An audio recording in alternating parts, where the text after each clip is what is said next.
at the Richardsons. Whoop whoop.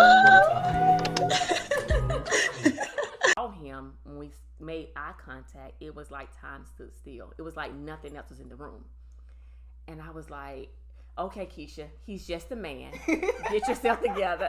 And I blew it off. Pick yourself up. Like it's just a man. It's just a man.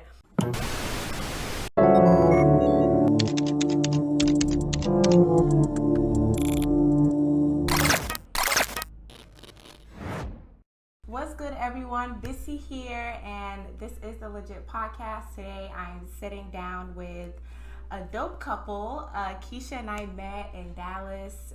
We were doing this program together, and we kicked it off. We were actually partners for for an activity, and so this whole series is the Thank You Divorce series. And Keisha and Marvin, this is Keisha and Marvin Richardson. They went through a divorce, and this is their second marriage together and last, right? Yes, and definitely last. And so we're just having a chat about the journey from being divorced to being single again to being remarried, right? Remarried. And so tell us about your story, about your divorce, and then your divorce, and then you guys, coming together. Because I've heard a little bit, which is great. It's great. So I want the people to hear it. Okay. You want me to go first or the lady to go first? Ladies first.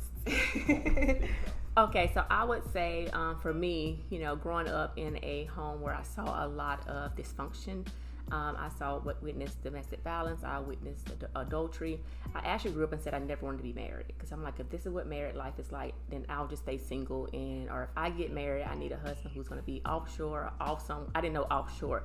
I knew about like train workers, because my grandfather was a train worker, so he would be gone for weeks and then he would come home. I'm like, okay, then that would work that way. He can be gone, he can come back, and we just had this little family life. And so, went through that process, and when I finally did get married, and navigating and really not understanding what marriage was supposed to be, based on the examples that I had gotten, it was like anything that represented what I saw or resembled it, it was like, no, I'm not having this.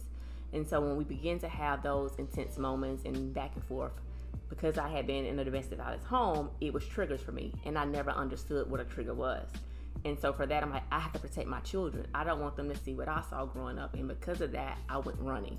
I didn't really understand what it was like to kind of like resolve an issue and work through a problem. I was like, no, I just know I don't want what I saw before, and it looks similar.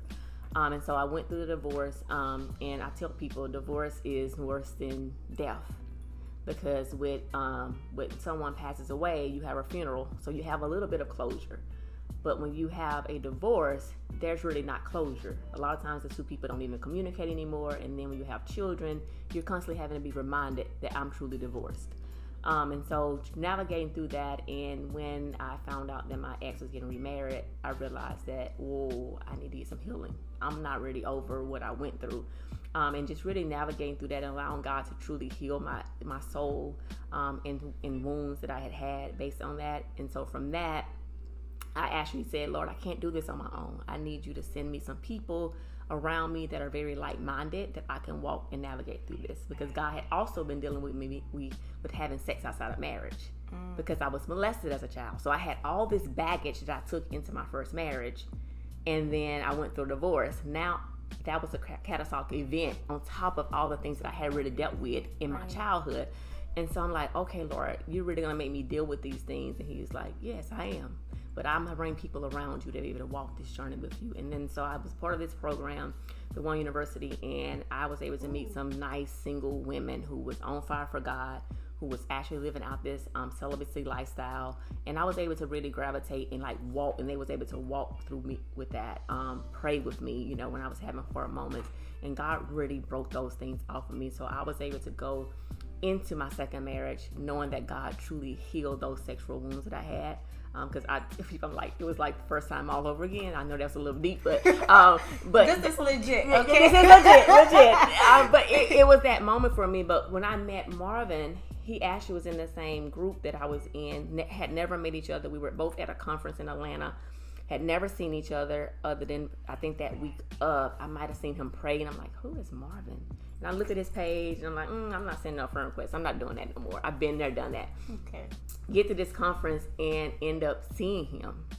But I'm going to rewind a little bit because we have to be obedient in this walk. So I was in service that, I want to say it was that Thursday night, and I remember God really dealing with me because I was communicating with some men that I knew I wasn't interested. I knew it wasn't going anywhere, and I knew they weren't the ones for me.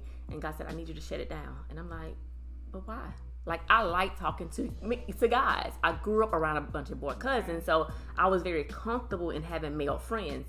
And I was like, no. And I'm like, and I really struggled. Like, I'm like battling in the service with this. We get to this restaurant, TGI on Fridays, and I'm telling my friend, and she said, well, Keisha, that's what God is telling you, that's what you need to do. And I was like, you know what? You're right. When I get back, I'm just going to really shut all of this off. And literally like 5 minutes later, Marvin walks through the door. And when I saw him, when we made eye contact, it was like time stood still. It was like nothing else was in the room. And I was like, okay, Keisha, he's just a man. Get yourself together. And I blew it off. Pick yourself up. Like, it's just a man. It's just a man. But I think in that moment, had I not said, okay, Lord, I'll do this, that when he walked in, that moment wouldn't have been able to happen for us to have that type of a connection. In order for us to kind of get to know it. We had conversations that weekend, and then of course we had our first date, and the rest was history. Obviously, we're now here. Okay, yes. Yes, I'll be as compressed as possible. But me and Keisha, we both have parents that were married, and her parents are still married. My mother passed last year, so my father he's single again. But during my childhood, we grew up in a Christian household. Two people trying to live for the Lord, imperfect. So infidelity was also an experience that I've witnessed. I remember one time walking in the house, and one of my parents was on the couch, and I just was like, whoa, okay. So seeing that told me, and it made me not ever want to cheat on my spouse. So fast forward, I get married, and living out that marriage, and then the marriage got to the point where it started to fail and break down. And so there was failures on both sides. And so not to here to put anybody on blast, but I can own up to how I failed in the marriage. And so as a result, we got separated, and for about 4 to 5 years, I was going through this journey of trying to get whole again after a 14-year marriage with 2 boys. Being in 2 different states, because I was in Atlanta and my ex moved to Nashville. And so there was the dynamic of that, me in school full-time, working full-time, and trying to see my boys. I went to counseling. I went to Celebrate Recovery, which is like a recovery ministry.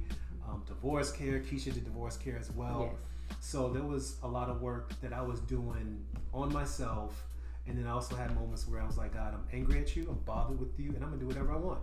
And so I did. And then when he said, okay, well, we'll see how that works out.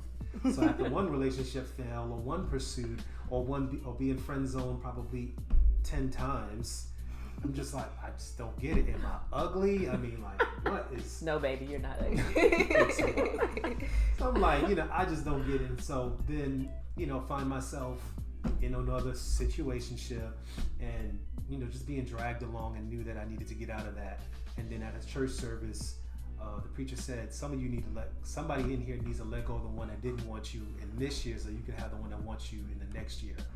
And I'm sitting next to the person, and I'm like, ooh. So needless to say, that relationship ended a month later. Fast forward, at that point, I'm in the same social media group that she's a part of, One University. Shout out Jamal Miller and Natasha Miller. Yes. And we, just doing what I have to do. I came up with a name that I like called Eagle on Deck. So anytime I would interact, I'd be like, all right, hashtag Eagle on Deck. And people be like, oh, he about to bring some real fire when he talks. And that's kind of how what happened. And just spending time with the Lord. And I think the One University was part of the finishing process, at least before I go into my next season of life. So coming out of that, and then I was invited to do the Cry Out Loud challenge, and that's where Keisha saw me praying. I basically did almost a whole sermon, and because I was nervous. Okay. And then got up there, prayed, and I saw Keisha's profile. Was like several times. I'm just like, who's that? I was like, oh no, I'm not gonna DM her. I'm not gonna friend request her because I just didn't want that to be my MO. Oh, he be DM me in the group, and so there were many men in that same group that almost got kicked out because they trying to talk to this lady, that lady. I'm like, I'm not doing it. So I go to the conference. I almost went to Texas where she lived, but ended up in Atlanta at the conference. And as I'm walking up the aisle, I see Keisha with her girlfriends. I'm like, oh, there's Keisha. Like, I knew her. Never talked to the child, never DM'd her. But seeing her pictures was one thing. And I'm like, you look at a picture and you say, feel like you know her. I just, there was one picture of her on the beach with a hat on. And I just was like, And then I left it alone because I'm like, I'm not about to be stalking. So then later on that night, like she said, I actually took my mother and my sister back home because they were with me that evening. And then I walked in and then I see Keisha. And like she said, time stood still. Or I always say I did not freeze like T'Challa. But, So time stood still for you too? Yes. Wow. And then I had to leave because I felt weird. And so I went somewhere else because I didn't want to go nowhere near her. And they said, well, let me be cordial. Let me go around to the table, say hello to everybody. And it's like she's at the table, she's on that end, and I'm talking, and I'm like, hello, hello, hello. And then I just kind of... Wow.